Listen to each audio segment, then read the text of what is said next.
Hello student, आज मैं आपको क्षेत्रमिति अर्थात मेंसुरेशन पढ़ाने वाला हूं बेटा। ध्यान देंगे आपको घन ये पहले स्थान पे लिखा। घन में ये 10-11 चीजें, सारी चीज हम आपको बताने वाले हैं। इसके बाद है बेटा, देखिएगा घनाभ। घनाभ को कहते हैं क्यूबाइड, ध्यान दीजिएगा। इसमें भी आपको 10 चीज मिलेगी लगभग। इसके बाद बेलन है, बेलन में सारी चीज हम लिख रखे हैं।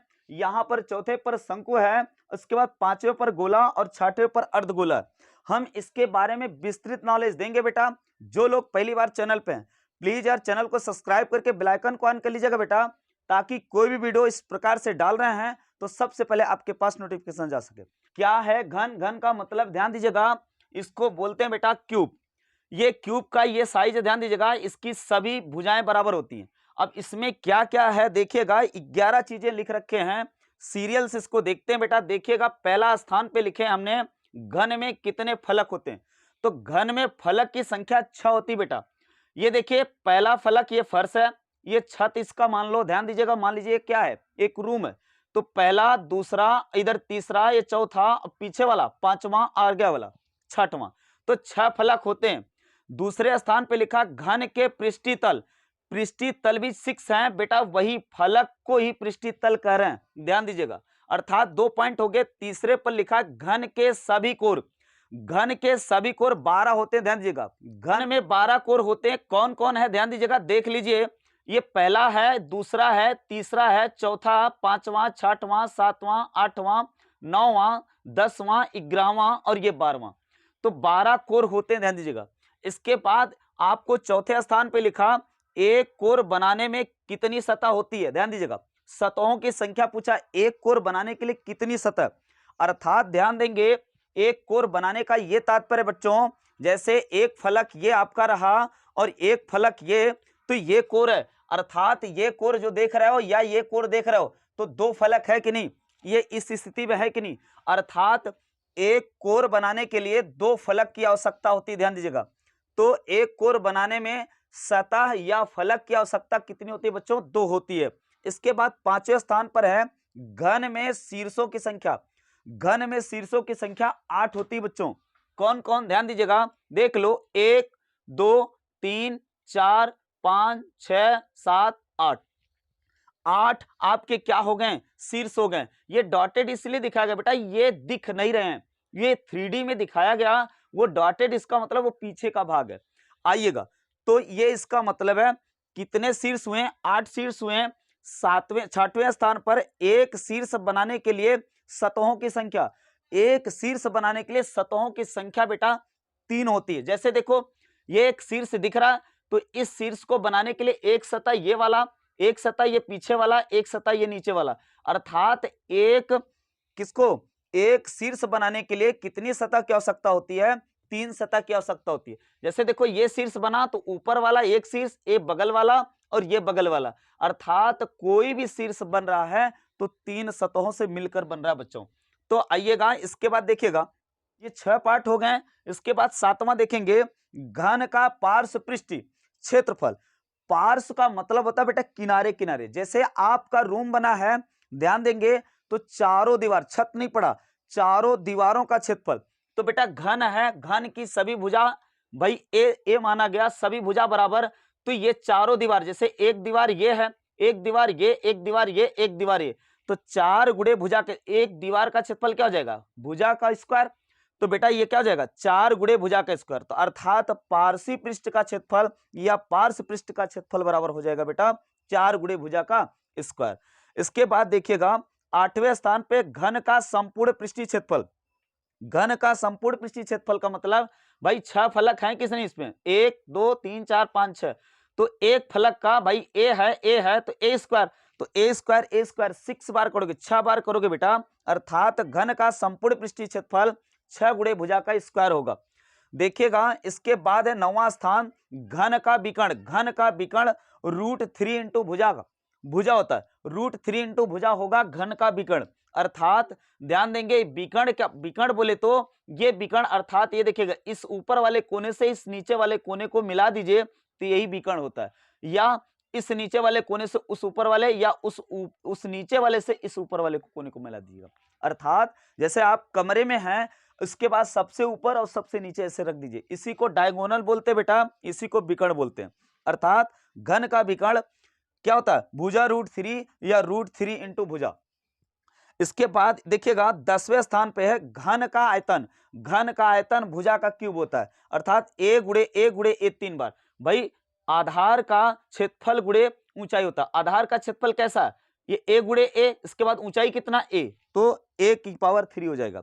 इसके बाद देखिएगा 11वें स्थान पे लिखा घन की भुजा। तो घन की भुजा अगर आयतन पता बेटा तो उसका आप क्या निकाल लीजिए, घनमूल निकाल लीजिए। अर्थात अगर आयतन पता है तो उसका घनमूल निकालोगे। जैसे मान लीजिए 27 सेंटीमीटर क्यूब किसी आयतन है, किसी घन का क्या है, आयतन है, तो उसकी भुजा क्या हो जाएगी 27 का मतलब है 3 की पावर 3, 3 त्रिका 9 त्रिक 27, अर्थात उसकी भुजा क्या आ जाएगी बच्चों, 3 आ जाएगी। तो ये आपका घन रहा अर्थात क्यूब रहा। अब इसके बाद हम दूसरे स्थान पे बता रहे बेटा घनाभ। तो घनाभ को क्यूबाइट कहते हैं। ध्यान देंगे ये घनाभ है आपका, इसमें भी 1 से लेकर ध्यान दीजिएगा 6 पार्ट तक सारी चीज वही होगी। जैसे घनाभ में कितने फलक होते हैं, तो भैया 6 फलक होते हैं। घनाभ में पृष्ठीय तल वो भी 6 होते हैं। इसके बाद घनाभ में सभी कोर, भाई 12 इसमें भी कोर होंगे। देखो 1 2 3 4 5 6 7 8 9 10 11 12, अर्थात इसमें भी 12 कोर होंगे। और इसके बाद एक कोर बनाने के लिए सतहों की संख्या 2 होगी। घन, जैसे घन के शीर्षों की संख्या 8 है, वैसे घनाभ के शीर्षों की संख्या क्या हो जाएगी 8। देखो 1 2 3 4 5 6 7 8, तो 8 शीर्ष होंगे। तो इतनी चीज आपको मिली, 8 शीर्ष हुए। और एक शीर्ष बनाने के लिए सतहों की संख्या 3 की आवश्यकता होगी, घन में भी और घनाभ में भी। अर्थात यहां तक 5वां 6वां स्थान तक उसमें सब कॉमन रहेगा बच्चों। अब आपका 6वें के बाद 7वें स्थान पे आएंगे घनाभ का पार्श्व पृष्ठीय क्षेत्रफल या पार्श्व पृष्ठ का क्षेत्रफल। ध्यान दीजिएगा ये पर लिखें बेटा 2h, कोष्टक में लिखें l + b। ध्यान देंगे तो ये हो गया क्या, पार्श्व पृष्ठ का क्षेत्रफल। पार्श्व पृष्ठ का मतलब है चारों दीवारों का क्या बेटा, क्षेत्रफल। इसके बाद घनाभ का संपूर्ण पृष्ठीय क्षेत्रफल आएगा। ध्यान देंगे 2 × LB + BH + HL, अर्थात ये 6, ये क्या घनाभ के संपूर्ण पृष्ठीय क्षेत्रफल का मतलब है 6 फलकों का क्षेत्रफल है। क्लियर है। तो बेटा ये फलक इस फलक के बराबर होगा, क्षेत्रफल के बराबर होगा, और ये एरिया इस एरिया के बराबर होगा। और ये ऊपर वाला अर्थात छत बोल दो, अगर ये कमरा है तो ये फर्श का क्षेत्रफल बराबर होगा। तो फर्श का क्षेत्रफल ये बेटा क्या है, ये L है तो ये भी L होगा, L × B ये तो 2L × B। इसके बाद ये क्या BH ये तो 2BH, आप 2 कॉमन ले लीजिएगा, अर्थात 2 कॉमन ले लिया गया इसलिए ऐसा लिखा गया। अब देखेंगे घनाभ का विकर्ण रूट के अंदर L² + B² + H² होता बच्चों। इसके बाद घनाभ का आयतन लंबाई गुणे चौड़ाई गुणे ऊंचाई अर्थात LBH होता है। आइए हम तीसरे स्थान पर बेलन की बात करेंगे, सिलेंडर की बात करेंगे। यहां पर देखिएगा एक लंबवृत्तीय बेलन बोल दो या बेटा बेलन बोलो, उसमें कोई दिक्कत नहीं। यहां पर h ऊंचाई का एक बेलन लिया गया जिसकी त्रिज्या क्या है r है, और डायमीटर इसका क्या बेटा, व्यास इसका d है। तो ध्यान देंगे इसमें r = d/2, अर्थात बेलन का अगर त्रिज्या पूछे व्यास दिया है तो आधा कर दीजिए, या बेटा व्यास पूछे त्रिज्या दिया है तो d बराबर क्या होता है, d बराबर होता है 2r, अर्थात त्रिज्या का 2 गुना व्यास के बराबर होता है। इसके बाद तीसरे स्थान पर आएगा, ध्यान दीजिएगा तीसरे स्थान पर बेलन का वक्रपृष्ठीय क्षेत्रफल या बेलन का वक्रपृष्ठ। तो बेलन का वक्रपृष्ठ का मतलब ध्यान दीजिएगा 2πr × h। देखो बेटा वक्रपृष्ठ का मतलब यह है कि ये, चलिए तो बेलन का वक्रपृष्ठ क्षेत्रफल या बेलन का वक्रपृष्ठ क्या होगा बच्चों, यहां पर देखेंगे 2πrh होता है। 2πrh का मतलब ये देखो ये क्या है, ये भाई एक सर्कल है, एक वृत्त है, तो वृत्त का 2πr × h, तो ये हो जाएगा इसका बेलन का वक्रपृष्ठीय क्षेत्रफल या पृष्ठीय क्षेत्रफल। इसके बाद ध्यान दीजिएगा चौथे स्थान पे संपूर्ण पृष्ठीय क्षेत्रफल। संपूर्ण पृष्ठीय क्षेत्रफल का मतलब है 2πr कोष्टक में h + r। इसका ये कहां से है बेटा, इसको आप सॉल्व कर सकते हो, वक्रपृष्ठ प्लस दोनों शीर्ष का क्षेत्रफल। दोनों शीर्ष का क्षेत्रफल, शीर्ष कैसा है वृत्त के आकार का, वृत्त का क्षेत्रफल πr² होता है।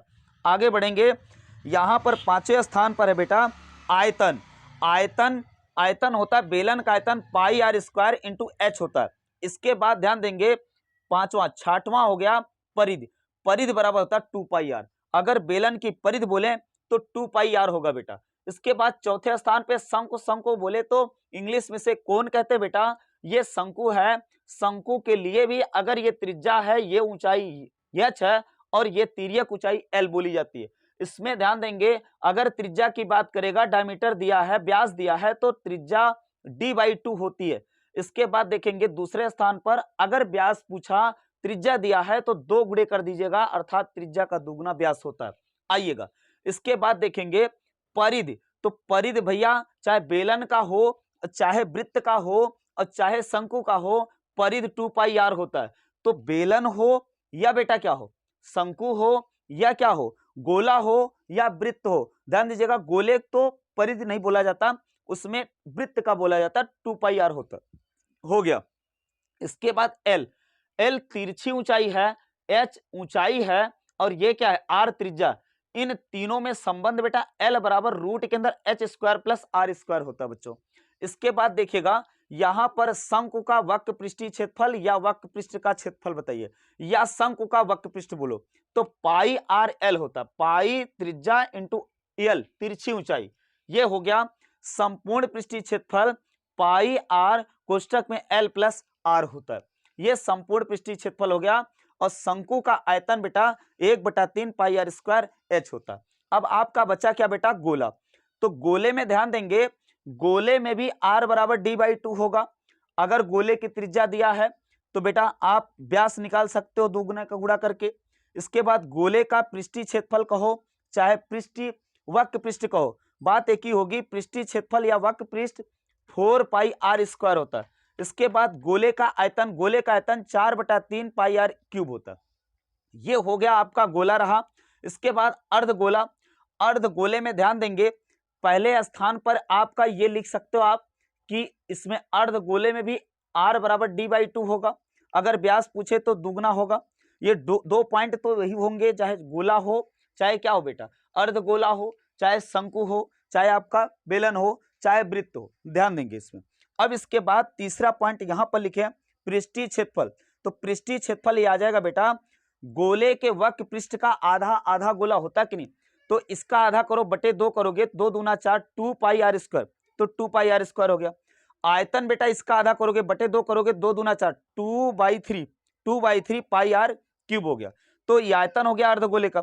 अर्धगोले का संपूर्ण पृष्ठ पृष्ठीय क्षेत्रफल या संपूर्ण पृष्ठ, तो बेटा अर्धगोले का अर्थात ये बेटा 2 पाई आर, ये 2 पाई आर स्क्वायर, ये इसके बाद ये क्या है वृत्त, वृत्त का क्षेत्रफल पाई आर स्क्वायर, इसको जोड़ोगे तो 3 पाई आर स्क्वायर आएगा। अर्थात अर्धगोले का संपूर्ण पृष्ठ का क्षेत्रफल ध्यान देंगे 3 पाई आर स्क्वायर होता है। तो बेटा आपको यदि वीडियो अच्छी लगी यार तो प्लीज यार चैनल को सब्सक्राइब करके बेल आइकन को ऑन कर दीजिएगा और बेटा लाइक करना वीडियो को मत भूलिएगा। और ऐसे वीडियो आपको पाने के लिए चैनल को सब्सक्राइब करके बेल आइकन को ऑन कर लेना है। और बेटा जैसा लगा जो भी है कमेंट जरूर करिएगा। Thank you for watching.